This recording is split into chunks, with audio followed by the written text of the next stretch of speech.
Yeni bir ölməs canның ezilmىغان hikayesi. Abduri Gülşen Abdüqadir. Səhər. Tarixni öyrənməyənlər ayni tarixni təkrarlaşqa məcbur bo'lib qoladi. George Santayana.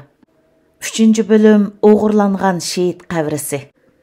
Bundan 22 yil burunqi 9 yanvar Çinqi tush mezgilida men şehit inim Abduxoliqning qabrisi ichida uni quchoqlagancha o'ltiratdim.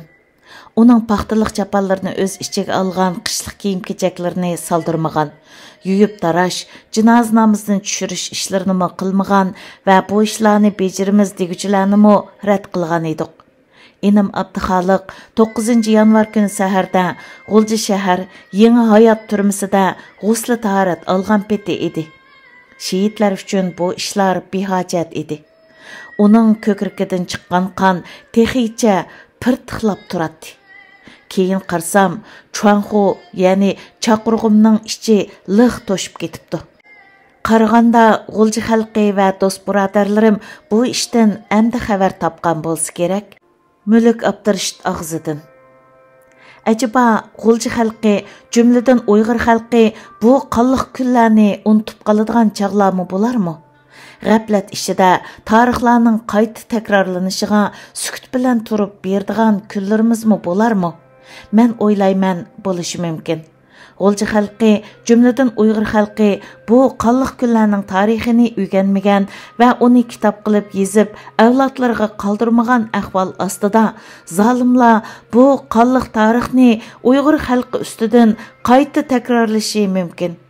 Xuddi bugungi jazo lagerlaridek.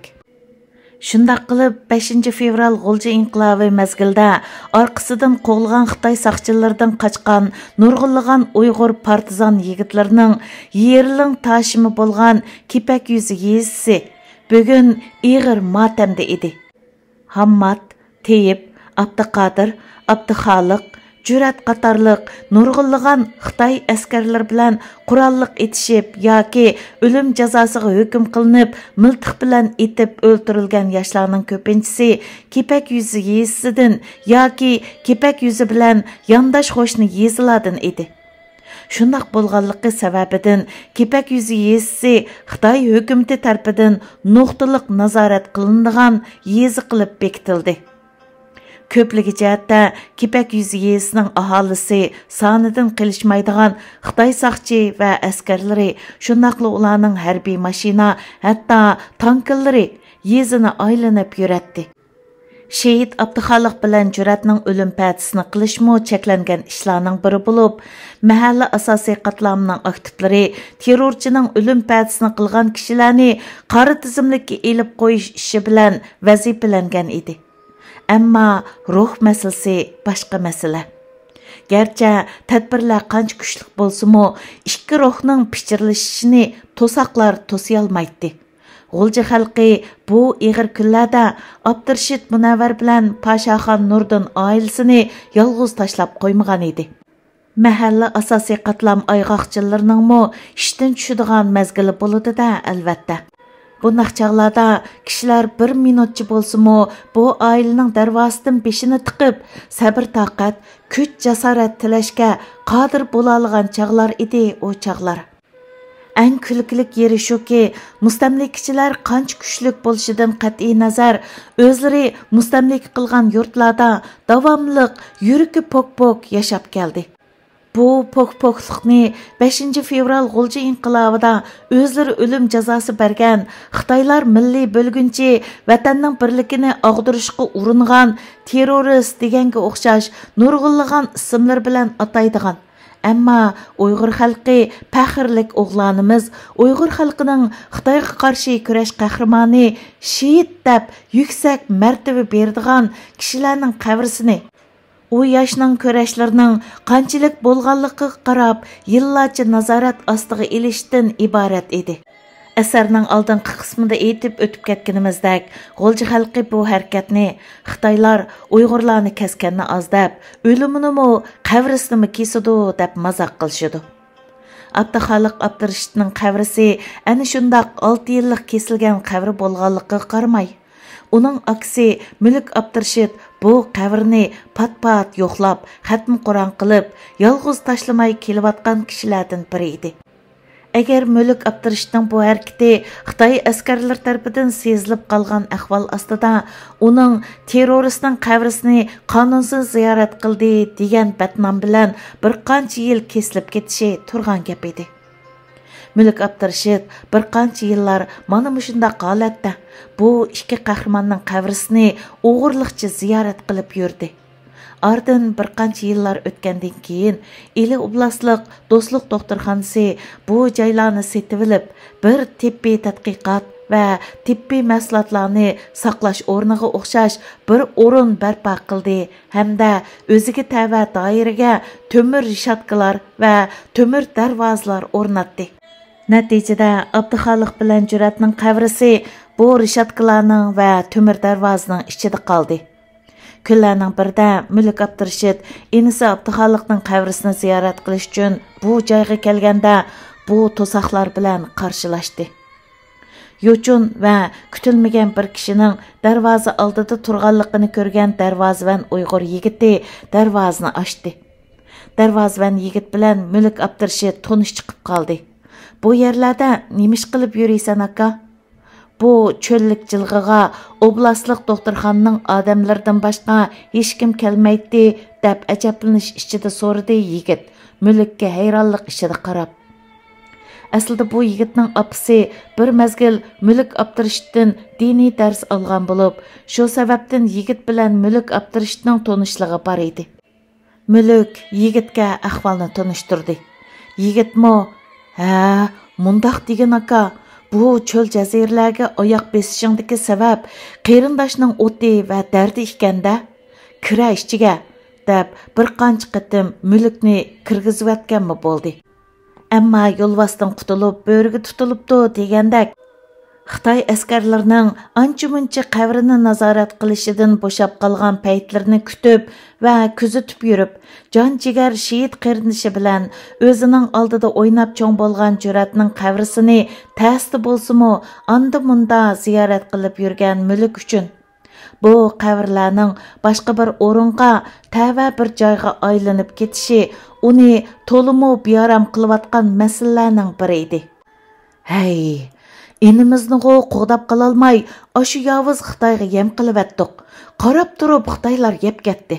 Amdilikda ashu qavrsigimi egich qolmayaptimiz a?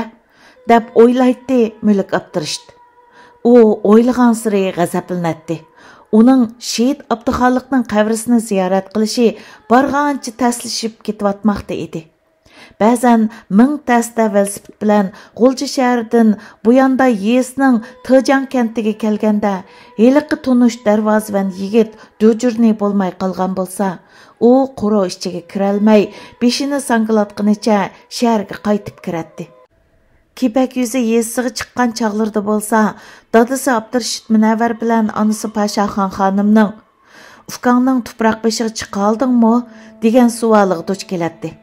Bo'libmi, Hayit bayram kunlarida Mulk Abdurashid bu tuproq beshiga chiqib, xatm Qur'on qilolmaganidan, inisi bilan g'oyibona so'zlasholmaganligidan intayin vijdon azobi chekmoqda edi. Shundoq kunlarning birida u uyan o'ylab, buyan o'ylab, tuyuqsiz qabrni o'g'irlash niyatiga kelib qoldi. Ammo bu intayin xatarlik bir qaror bo'lib, agar o'g'irlash muvaffaqiyatli bo'lmay qolsa, Mulk va uning yordamlashgan kishilarning bir terrorchining qabrisini qonunsiz yotkigan degan jinoyat bilan oldi 10 yillik, keyni 5 yillik kesilib ketishi qosh bilan kirpikning orliqidagi ish edi. Gerçi o kunlar yaşaganlar uchun intayin ig'ir kunlar bo'lsa-mu, ammo bugungi selishtirganda yanala afzal kunlar, oylar va yillar edi. Chunki ishonchlik, mard va mardona kishilarning texi nasli tugamagan chaqlar edi. Shunda qilib Mulk Abdurashid oxiri qabri o'g'irlash planini o'zining kipak yuzi yesidagi eng sodiq va ishonchlik do'stlariga aytdi. Qanxo'r Xitoylar ballarning qabrisini Bayanday Tijangda deb mangu shundoq o'ylab yursin. Ammo biz ularni o'zlari tug'ilib o'sgan kipak yuzi yesiga yo'tkab akilib olamiz. Ular yenimizda, oramizda bo'ladi. Xalqan vaqtimizda ishigimizdan chiqibla ularning tuproq beshig'i berib, ro'yiga atab xatmi Qur'on qila olamiz. Hayit bayram kunlari yo'qlab turamiz. Shundoq qilayli og'inlar deyishdi ular birdek. Shundoq qilib ular bu 2 nafar shehidning qabrisini o'g'irlash planini intayin yaxshi tuzishdi. 2-3 kishi Kipak yuzi qabristonligida bir qabrni qezib tayyor qilishga mas'ul bo'ldi. Mülk Abdurshid naiti ayığı çaqqan küçlük 3 nafar dostini ilib bir kuni sahar kun chiqishdan burun 3 chaqliq moto bilan Boyanda yesi Tojan kentiga yetib keldi. Atrofni birsi nazorat qilib turdi. Qolganlar temir rishatkaliq qora ishchiga o'g'irliqcha ortilib kirib, bu 2 shehidning qabrisini ichib, 2 jasadni bir xaltaga avaylab qochildi-da, qabrni yana asldagi holatida ko'mib, darhol bu yerdan ayrilishdi. Yigitlar Şehit Abduxoliq bilan Juratning jasadini o'g'irlab, sog'-salomat Kipak yuziga chiqqanda, yana bir yangi qabri qazish guruhidagi do'stlar bu yerga yangi bir shehid qabrisini qazib tayyor qilib bo'lgan edi. Ular Abduxoliq bilan Juratning jasadini bir qabrga o'rinlashtirdi. Do'stlar nihoyat xatarlik bir ishni muvaffaqiyatli tamomlaganligi uchun bir-birlari bilan quchoqlashdi. Bu sirni mangu u dunyoga ilib ketadiganliklari haqida bir-birlariga va'da berishdi. 2 shehid shu kundan e'tiboran o'zlarining mehr-illiq Kipakistonining tuproqlariga singib ketgan edi. Balkim bu voqealar boshqalar uchun oddiy ishlardek bilinishi mumkin. Ammo atrofni mig'-mig' qurolli Xitoy askarlari qaplab ketgan, har yerda tekshirish istiqomlari yer olgan, Xitoy tankillari shaharni aylanib yurgan. Sharq tarafı Xitoy, g'arb tarafı Shanxay Bashamkorlik tashkilotining temir tapini bilan dasilib turayotgan, chorsiz bir shaharning chorsizlik ichida ingrayotgan xalq uchun bu ishlar xuddi Uyg'urlarga tunishliq bo'lgan Yugoslaviyaning Ko'rik nomli kinosidagi mo'yim bir ko'rikni portlatib o'tgandek bir ish edi. Davomi bor.